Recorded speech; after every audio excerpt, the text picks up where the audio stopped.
मत मांगो बहू के हाथ में IAS IPS की डिग्री, पूछ सिर्फ कुरान पढ़ा है कि नहीं। हमें तो वो किताब सुना दे जो किताब खातून जन्नत ने अपने बाबा से पढ़ी थी।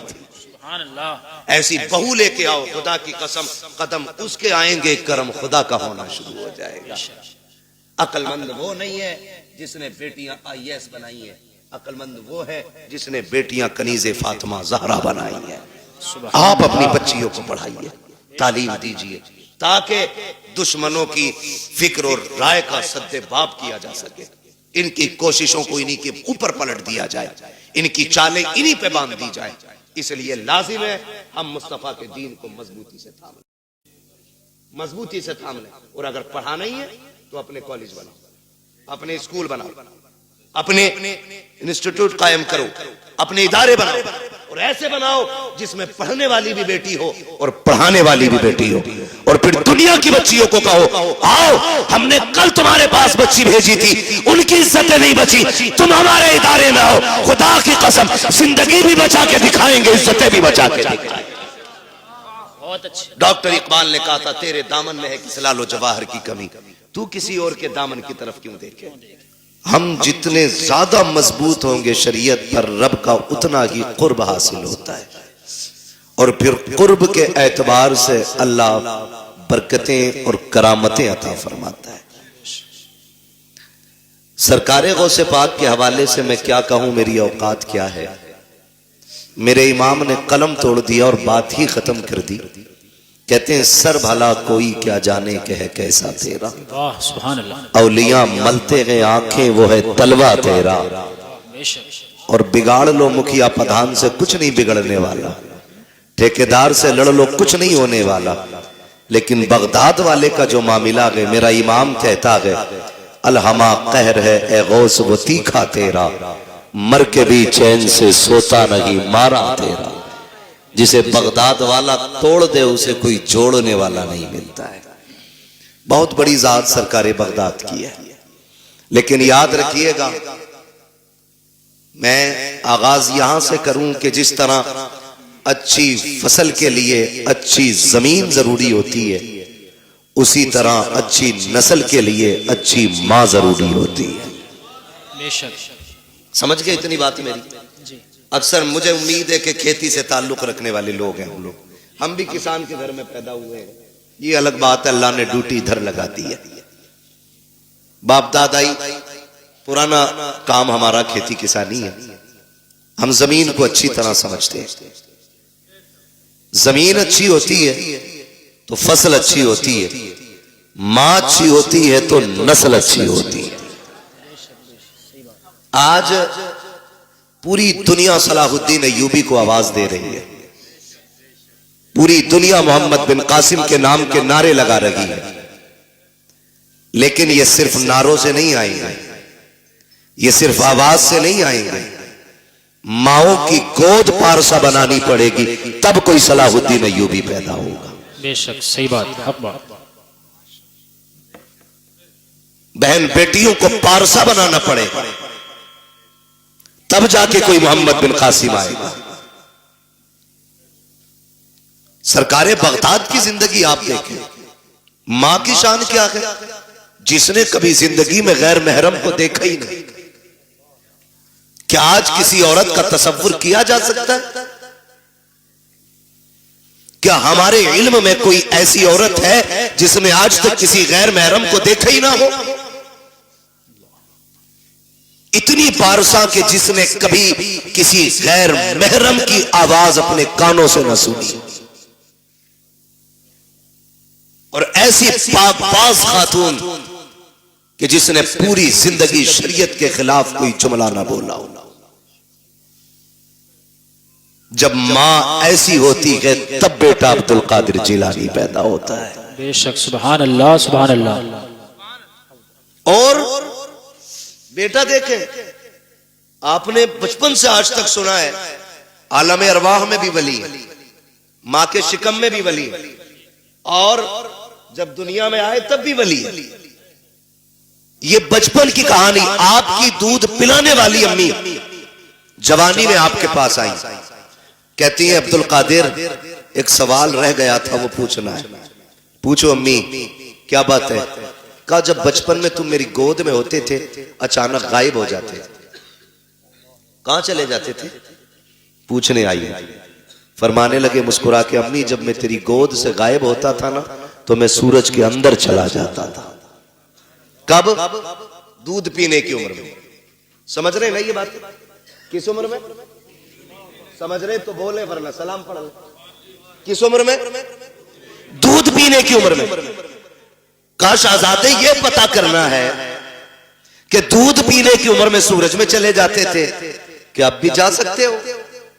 तुम मुस्कुराया बगदाद वाला पीर, कहने लगे अम्मी वो बचपना था, आज अब्दुल कादिर की जवानी है।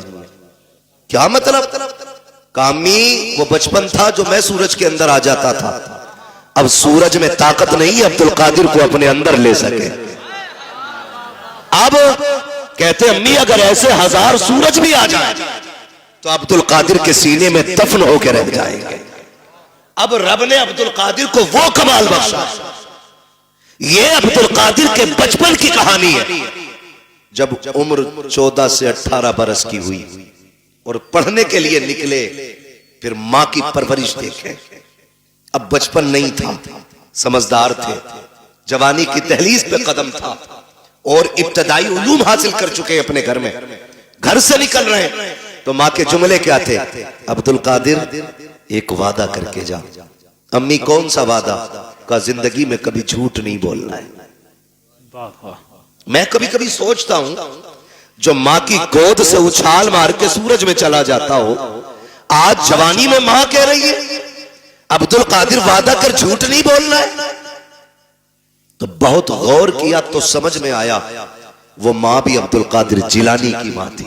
वाह वाह, बेशक। वो सिर्फ बेटे को नहीं, वो रास्ते में मिलने वाले डाकुओं को भी देख रही थी।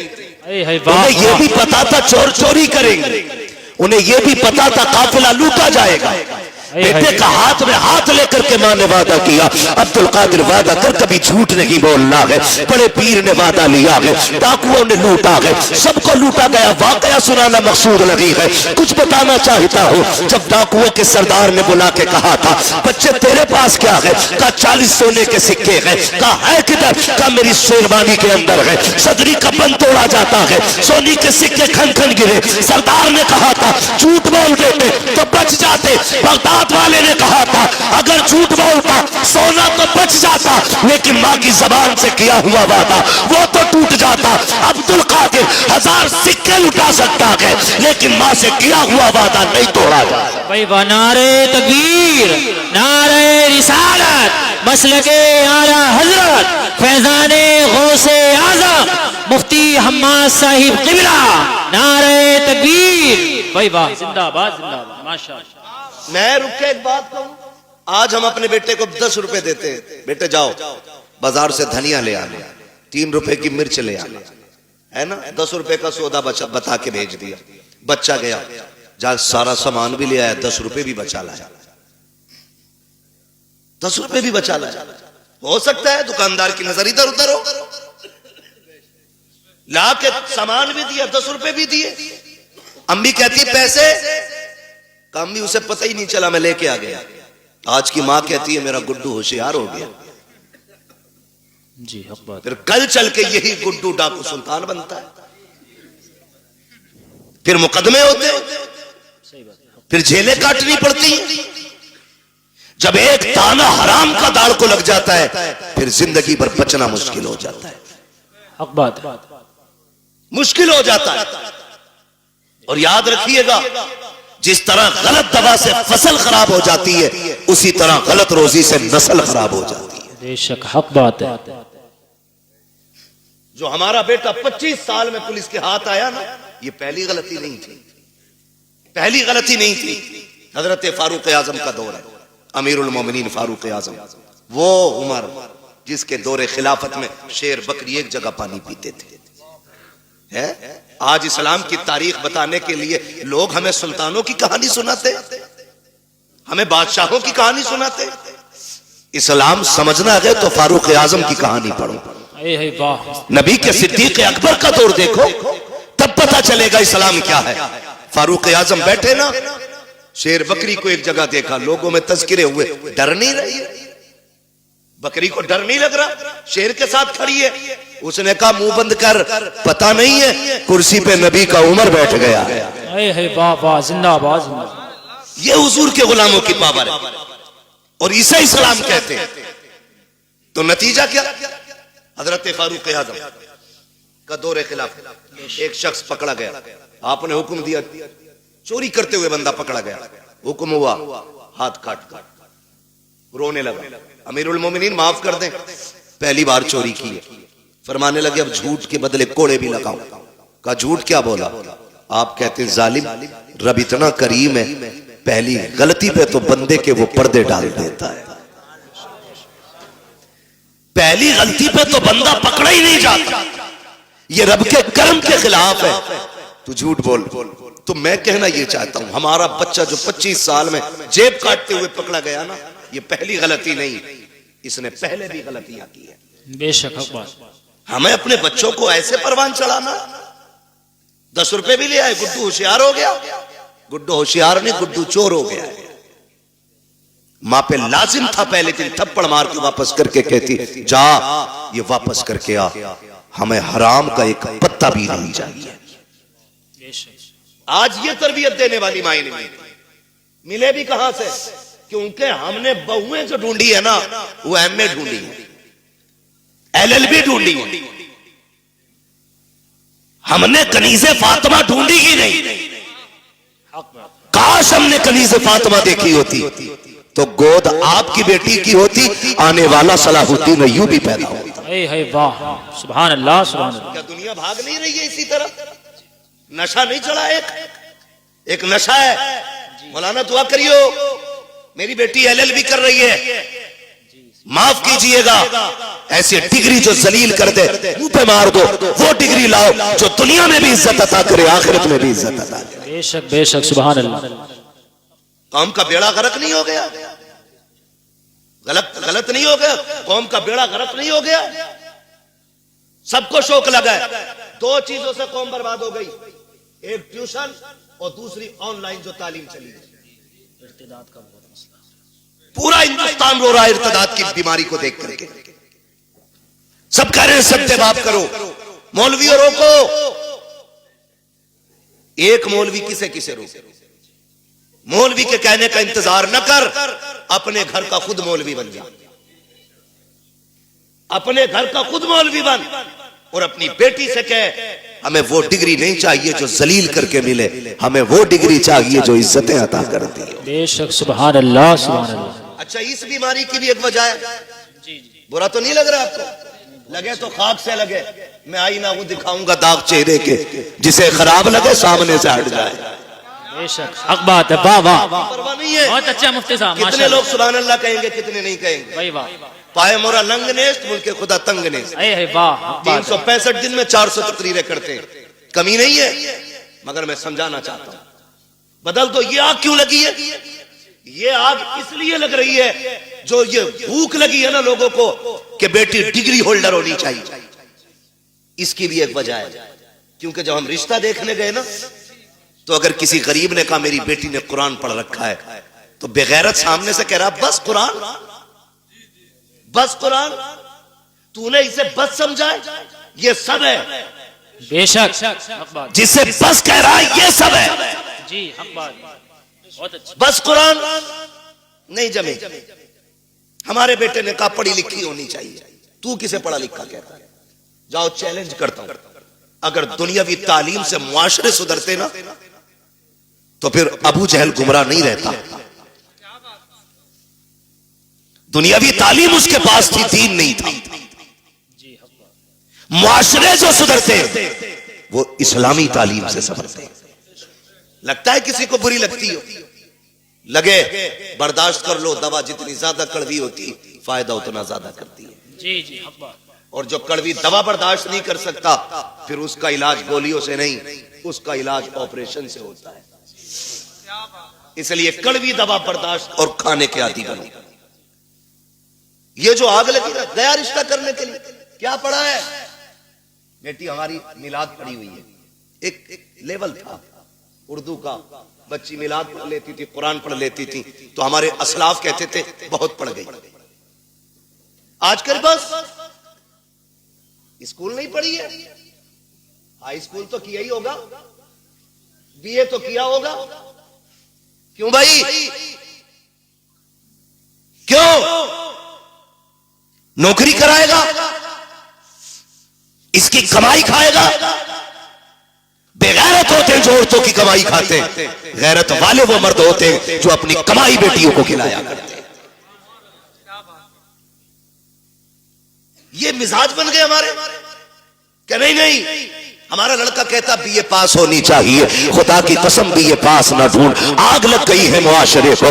आज जो बेगैरती हमारी नस्लों में आ गई है, इसको नशा, इसको हवा देने वाले हम जैसे चंद लोग होते हैं जो बेटों के लिए डिग्री होल्डर तलाश करते हैं। जब किसी के दरवाजे से रिश्ता पलट जाता है, करवट वाला सोच लेता है इसकी बेटी का रिश्ता लौट गया है, अपनी बेटी को हाई स्कूल जरूर कराना है। मुझे बता तो सही, चल हाई स्कूल करा, IAS IPS बेटी को बना। मैं तालीम का मुखालिफ नहीं हूं, बताओ तो सही। बिल्डिंगों में तुम टाइल्स लगाने वालों, मकानों में पत्थर लगाने वालों, मजारों के गुंबद बनाने वालों, कलश लगा करके लाखों की चादरें चढ़ाने वालों, मुझे बताओ तो सही, क्या तुमने बेटियों के लिए कोई हया का स्कूल खोला के नहीं, कोई एक पर्दे वाला कॉलेज बनाया के नहीं? तुमने अपनी बच्चियों के लिए कोई तालीम के लिए तहजीब का इदारा बनाया के नहीं? क्या तुम्हें पता है तुम्हारी बच्चियां जहां जाती है, मैंने तुम्हारी बच्चियों को बुरा नहीं कहता, लेकिन जानते हो तेरी बच्ची हया वाली हो सकती है, लेकिन जिसकी करवट में बैठी है वो मर्द बेहया है, जिसके बगल में बैठी है वो लड़का बेगैरत है।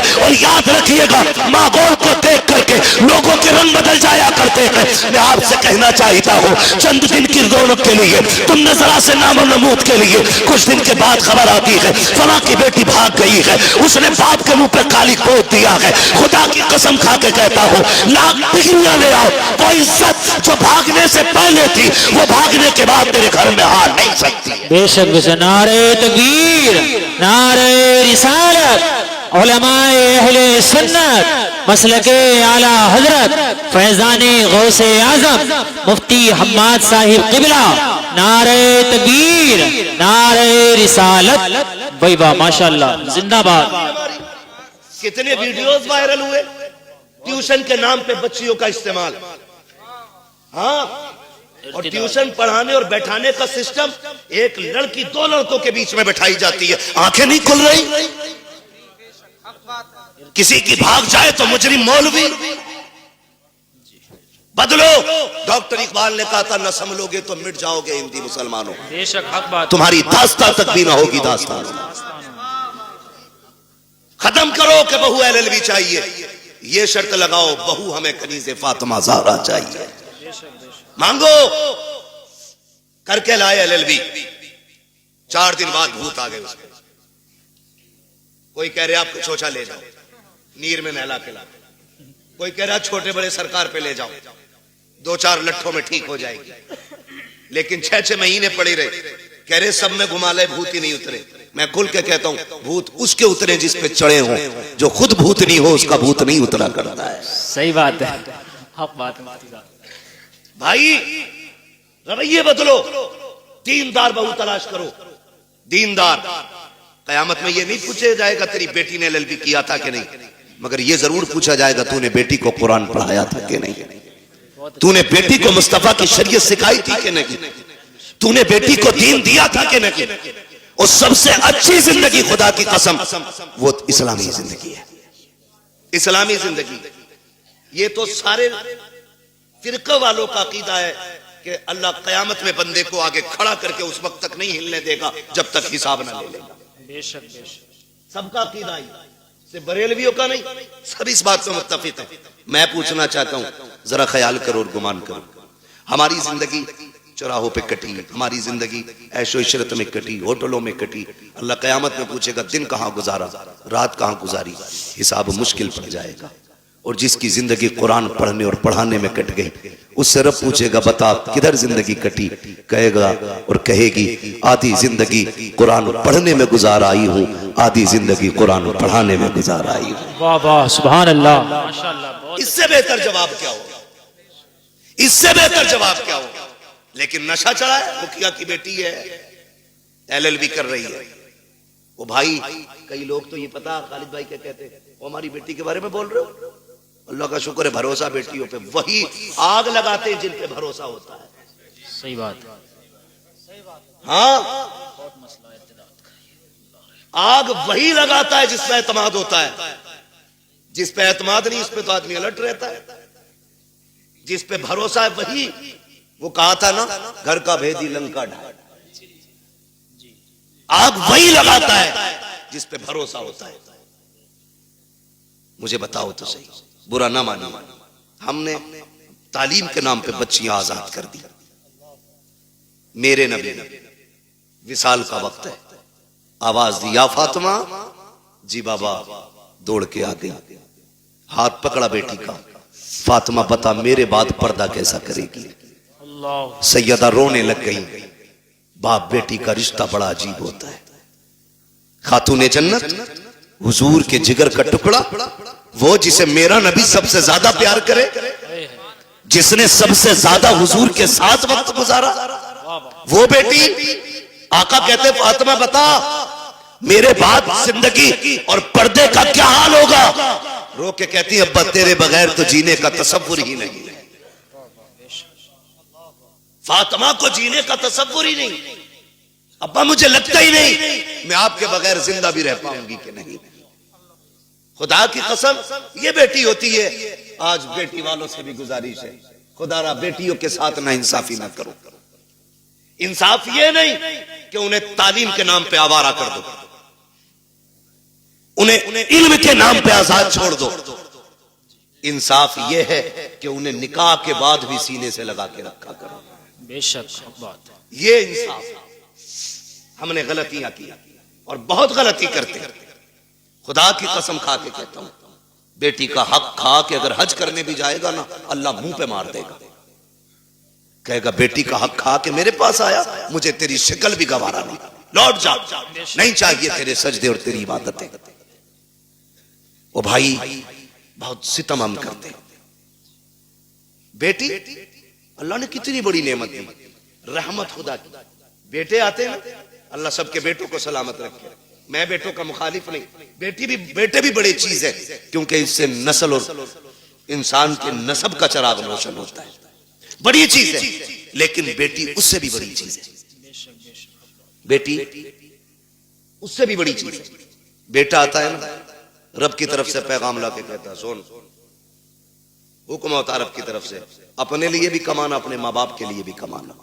और जब बेटी आती है तो आके कहती है अब्बा अकेली नहीं आई हूं, साथ में रब का सलाम भी लेके आई हूं। सुभान अल्लाह। और एक खुशखबरी लेके आई हूं, रब ने सलाम भी भेजा है और ये पैगाम भेजा है। उसने कहा है जा, मैं तेरी रोजी का भी इंतजाम करूंगा, तेरे सदके में तेरे माँ बाप की रोजी का भी इंतजाम करूंगा। भाई वाह वाह, जिंदाबाद जिंदाबाद, माशाअल्लाह। कई बार जिन बेटियों की पैदाइश पे बाप का मुंह लटक जाता है ना, वही बाप का नाम दुनिया में रोशन करती है। राबिया बसरिया बेटी ही तो है, पढ़े ना तारीख, खातूने जन्नत बेटी तो है, ज़ैनब बेटी ही तो है। इनकी तारीखें पढ़ें, कभी कभी बेटियां दुनिया में नाम रोशन कर जाती हैं। आप अगर समझ सकें तो समझें, नबुव्वत का ताज भले रब ने मर्द के सर पे रखा है, लेकिन नबी को माँ की गोद में रखा है। बेशक, नबी को जन्म देने वाली माँ ही होती है। ये शान होती है इस बेटी की। जितने रुख इसके बदले, हर रुख में इज्जत रब ने बख्शी। हमें क्या लगता है, LLB करेगी तब इज्जत पाएगी, BUMS करेगी तब इज्जत पाएगी, डिग्रियां करेगी तब इज्जत पाएगी। खुदा की कसम, बच्ची साबिरा और शाकिरा बन जाए ना, दुनिया वालों की नजरों में भी इज्जत वाली हो जाती है और अर्श वालों की नजरों में भी इज्जत वाली हो जाती है। चलूं आगे, बर्दाश्त कर लेंगे थोड़ी सी। जी जी जी, थके ना हो तो जरा बोले सुभान सुभान अल्लाह। जी, सलामत रहे। जहां तक मैं देख रहा हूं अल्लाह का करम है, सब जागते हुए लोग नजर आ रहे हैं। माशाअल्लाह, तवज्जो है ना सारे लोग। मैं क्या बात कह रहा था आपसे, याद है आपको? हाँ, बहुत गौर से मेरी बात सुनिएगा। बेटी आती है ना, कहती है मैं अपना भी रिस्क लाई हूं और तेरा भी लेके आई है, और साथ में रब का सलाम भी लेके आई है। लोग कहते हैं अम्मा नाराज है, 3 बेटियां हो गई हैं। कई औरतों की कहानी, वहां खालिद साहब, हम लोगों का तो नंबर सरकारी रहता है, नेट पे कोई भी निकाल लेता है। फोन करती हैं लड़कियां, दुआ करना हजरत, तलाक का नंबर है। क्यों? 5 बच्चियां हो गई। ताने सुनते सुनते अब ये दिन आ गए, वक्त नहीं कट रहा है और सास का लहजा बड़ा बिगड़ा हुआ है। दुआ करें अल्लाह एक बेटा दे दे ताकि माँ को घर में इज्जत मिल जाए। ये दिन देखने थे बेटी को कि इसको अपनी इज्जत के लिए एक बेटे की भीख मांगनी पड़े। और यार अगर बेटियां बोझ होती ना, रब महबूब के आंगन में कभी 4 फूल नहीं खिलाता। 4 बेटियां रब ने महबूब को दी, 4 बेटियां। अगर ये बोझ होती, एक बेटी भी रब अपने महबूब को नहीं देता। 4 बेटियां अता की और चारों बेटियां बेमिसाल हैं, चारों बेटियां बेमिसाल हैं। हजरत खातून जन्नत का तज़किरा इसलिए ज्यादा होता है क्योंकि उन्होंने ज्यादा वक्त हुजूर के साथ गुजारा है। बहुत गौर से मेरी बात सुनिए, चेहरे उतर जाते भाई, चेहरे ना बिगाड़ा करो।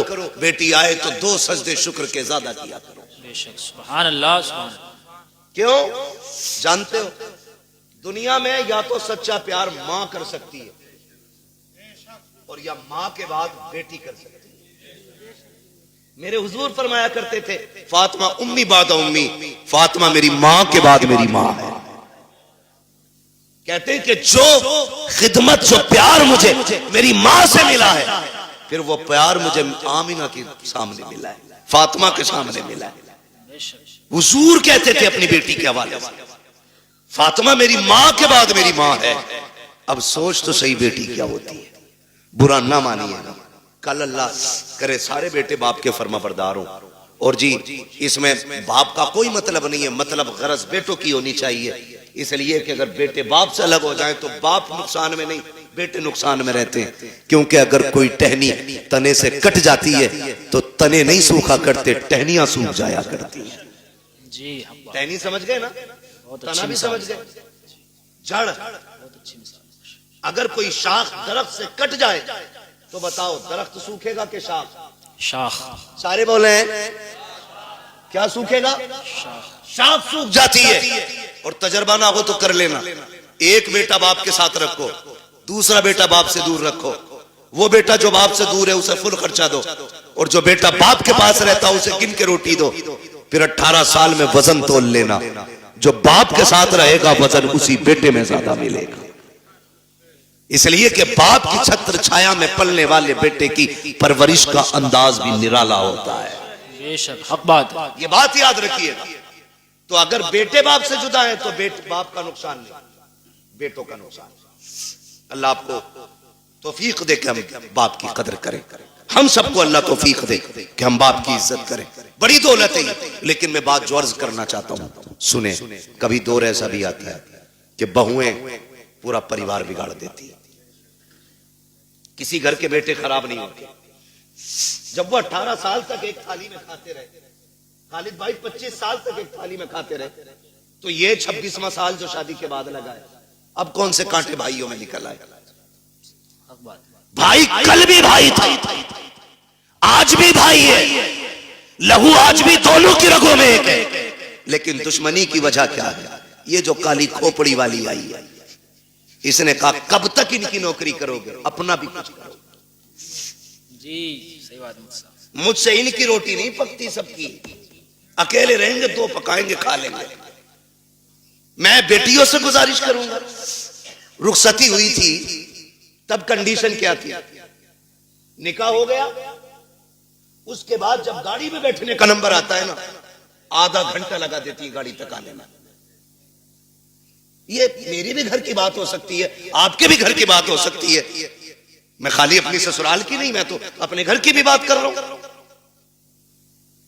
समझ रहे हैं ना मेरी बात? शायद मैं आपको फ्री जन्नत नहीं बांट रहा हूं, इसलिए बात अच्छी नहीं लगे। बहुत अच्छा, लेकिन याद रखिएगा कि जिसने इन बातों पे अमल कर लिया, इंशाअल्लाह मरने की देर है, जन्नत मिलने में देर नहीं होगी। सुभान। कितनी देर लग जाती है घर से गाड़ी तक आने में? बोले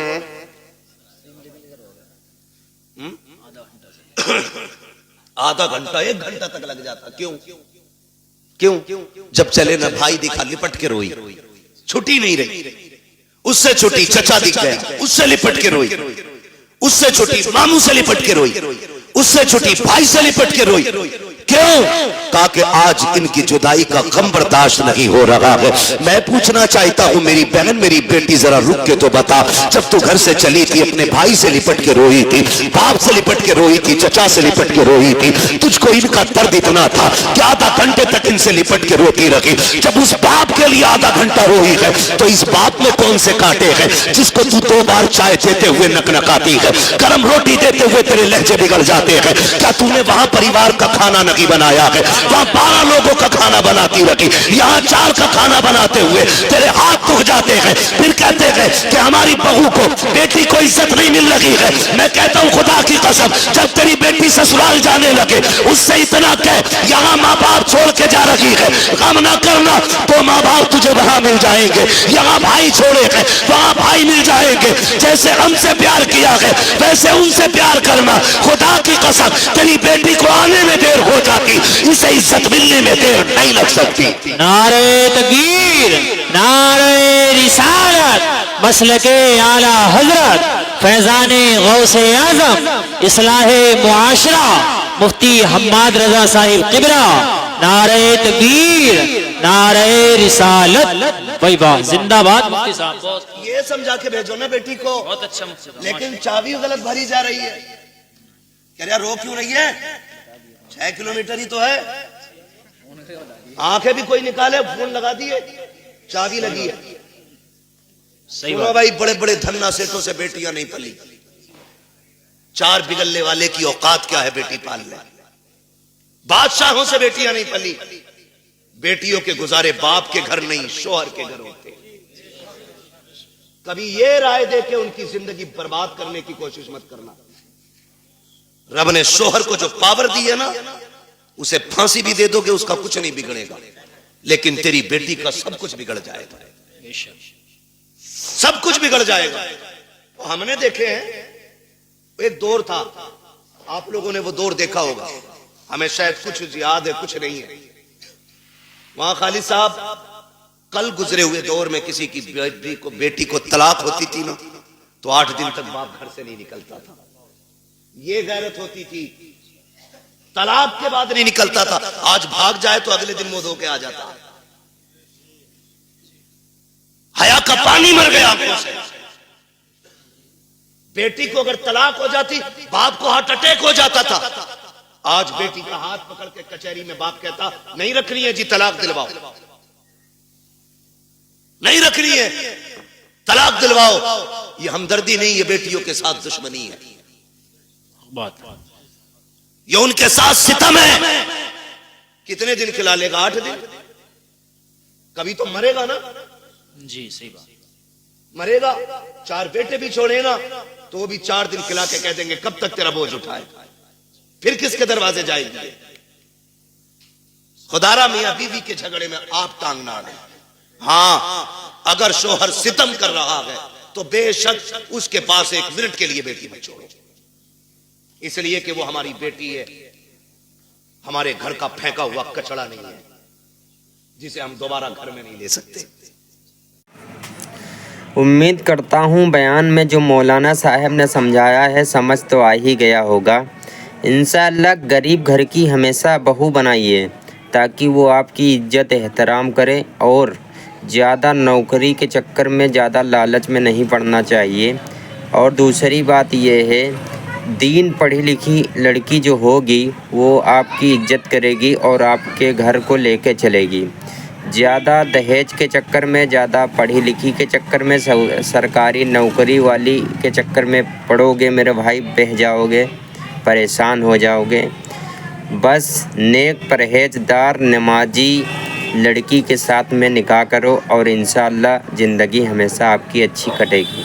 वीडियो ज़्यादा से ज़्यादा शेयर करें और गुनाहों से बचने की तौफीक अल्लाह ताला अता फरमाए।